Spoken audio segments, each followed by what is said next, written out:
Halo, assalamualaikum teman-teman. Untuk video ini saya akan melanjutkan video yang saya upload kemarin sekitar 4 hari yang lalu. Jadi banyak pertanyaan dari teman-teman.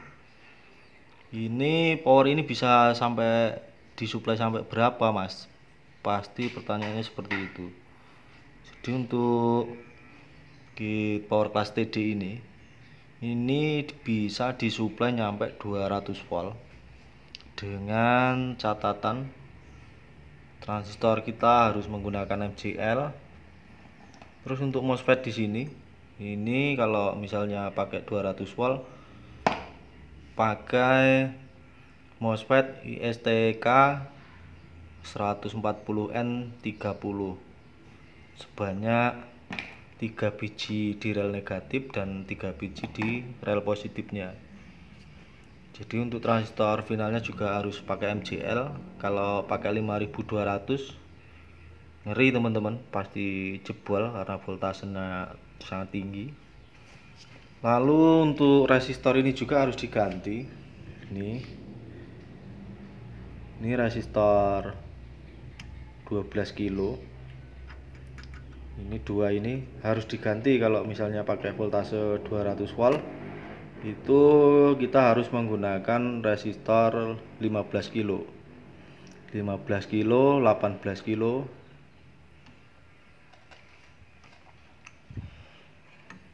Terus apalagi ya,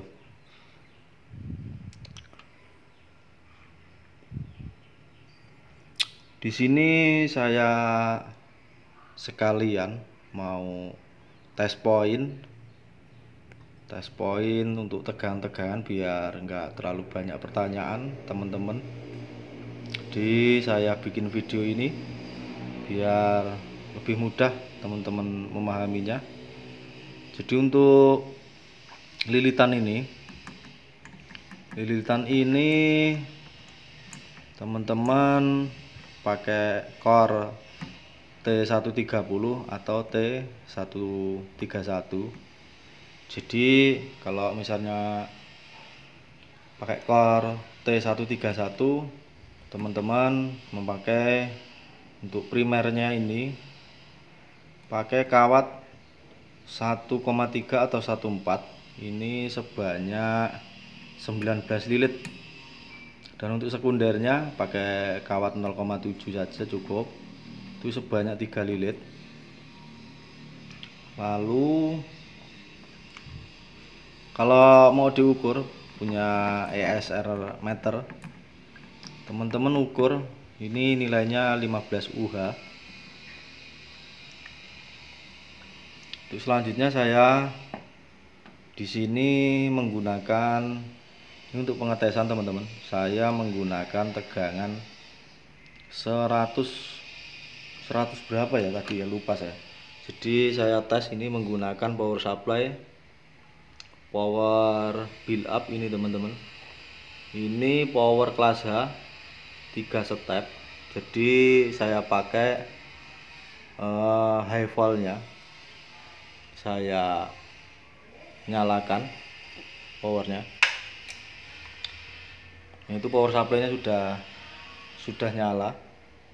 Jadi kabelnya ini yang dari kabel power supply menuju power class TD-nya. Coba saya ukur untuk voltasenya berapa. Di sini untuk voltasenya 166 VDC teman-teman. 166 VDC. Jadi saya ukur tegangan standby-nya. Tegangan standby-nya ini terbaca 8,7 volt. Ini untuk tegangan standby. Lanjut untuk pengukuran DC offset. Untuk pengukuran DC offset taruh di output speaker. Nah, ini terbaca 0,0 bagus teman-teman untuk DCO-nya. Untuk biasnya saya setting kecil, ini masih saya setting kecil karena hanya menggunakan satu set transistor final. Tuh saya setting di 035 ini untuk rel negatifnya. Lalu untuk rel positifnya 035 sama. Lalu apalagi teman-teman? Oh, ini untuk test pointnya yang ada di sini teman-teman. Jadi untuk test point di sini ada test point. Nah, di sini itu terbaca 18 volt, 2. Lalu apalagi ya teman-teman ya? Di sini yang banyak ditanyakan untuk di dioda ini keluar berapa volt mas? Jadi sering sekali. Jadi ini posisi saya ini untuk prof hitam ini saya taruh di ground ya teman-teman, di CT. Jadi sini terbaca 34 volt. Ini untuk rel positifnya teman-teman, terbaca 34 volt, dan untuk negatifnya di sini terbaca 147.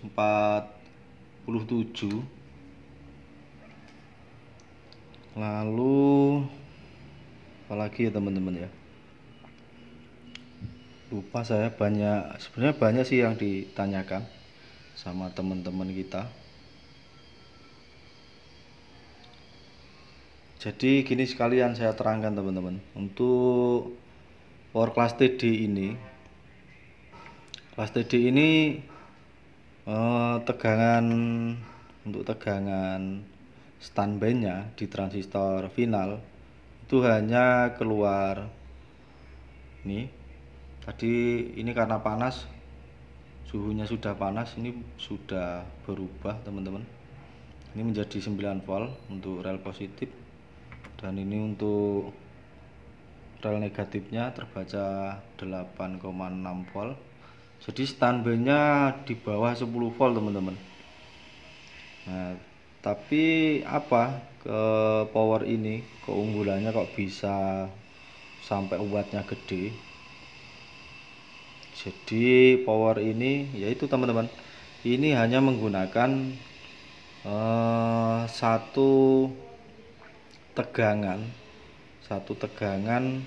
maksudnya tuh satu tegangan tapi dia high volt teman-teman. Jadi nggak seperti kelas H. Kelas H kan dia memakai tegangan MP sama HP, di menggunakan dua tegangan. Kalau ini hanya satu tegangan, cuman tegangan itu disimpan di sini teman-teman, di rangkaian tracking ini. Jadi kalau misalnya daya speakernya gede, wattnya gede, dia akan menyesuaikan untuk tegangan transistor final ini. Makanya untuk transistor finalnya ini lebih adem dibandingkan untuk kelas H atau kelas AB, karena efisiensinya lebih bagus. Jadi lebih adem untuk transistor final. Jadi yang bekerja keras malah kalau power ini di bagian tracking sini, MOSFET pasti panas teman-teman. Makanya MOSFET harus menggunakan MOSFET yang kualitasnya bagus. Kalau nggak bagus ya pasti ambrol teman-teman. Jadi seperti itu. Ini pengetesan saya hanya menggunakan transistor final satu set. Ini untuk tipenya 5200. Ini untuk transistor finalnya, dan ini untuk transistor tabnya. Untuk transistor driver sama sekali nggak ada yang saya pasang pendingin, karena power ini tidak panas. Ini sama sekali nggak saya kasih pendingin. Untuk MOSFET-nya saya kasih pendingin kecil, karena kalau MOSFET kalau digeber ya panas teman-teman, positif panas. Seperti itu. Jadi ini di sini ada VCC, ini 24 volt, ini yang pin 4 ini, dan yang untuk pin 3 ini ground. Terus pin 2 ini sama pin 1 ini Ini ke sensor suhu untuk kipas teman-teman, biasanya untuk kipas high speed. Terus di sini untuk soket yang pin 5 ini untuk panel depan indikator, untuk LED, indikator signal, protect, power, sama klip di situ teman-teman. Dan untuk volumenya di sini ini untuk input, ini saya pasang volume. Terus di sini ada VR DC offset, di sini ada VR bias. Ini buat kita setting biasnya. Apalagi teman-teman yang perlu ditanyakan?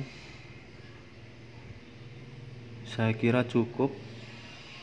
Untuk yang terakhir akan saya cek sound sebentar, Ini untuk tegangan standby-nya 9 volt ya teman-teman ya. Jadi akan saya tunjukkan seperti apa cara kerja tracking power class TD. Sebentar saya kasih input.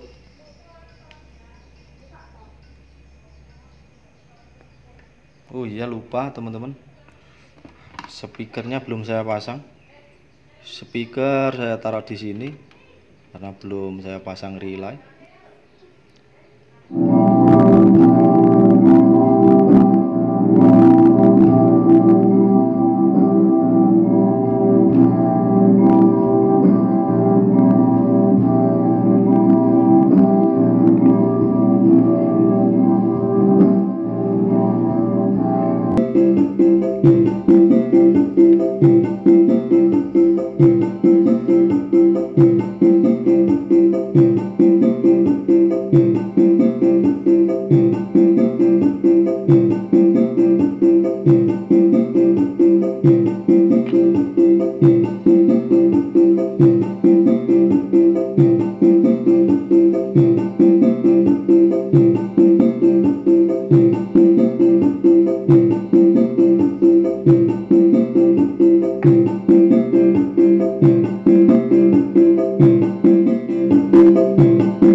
Jadi seperti itu tadi teman-teman untuk hasil audionya, hasil audio kelas TD. Jadi cara kerja trackingnya seperti ini. Ini kan posisi standby teman-teman.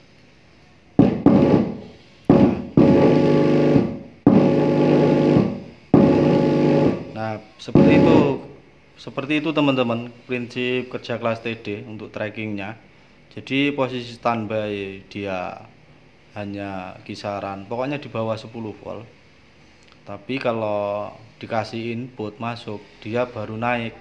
Makanya untuk efisiensi power class TD ini lebih bagus dan powernya lebih adem teman-teman. Nah seperti ini.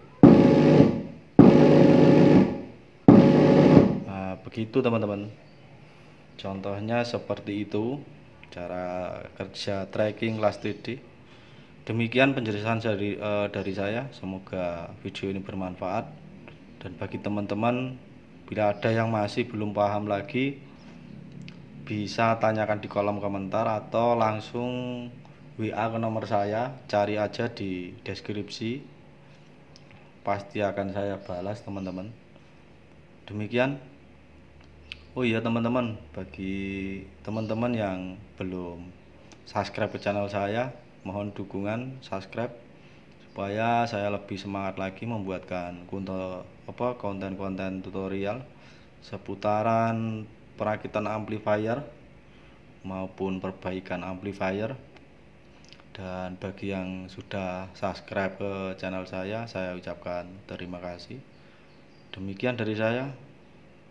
Assalamualaikum warahmatullahi wabarakatuh.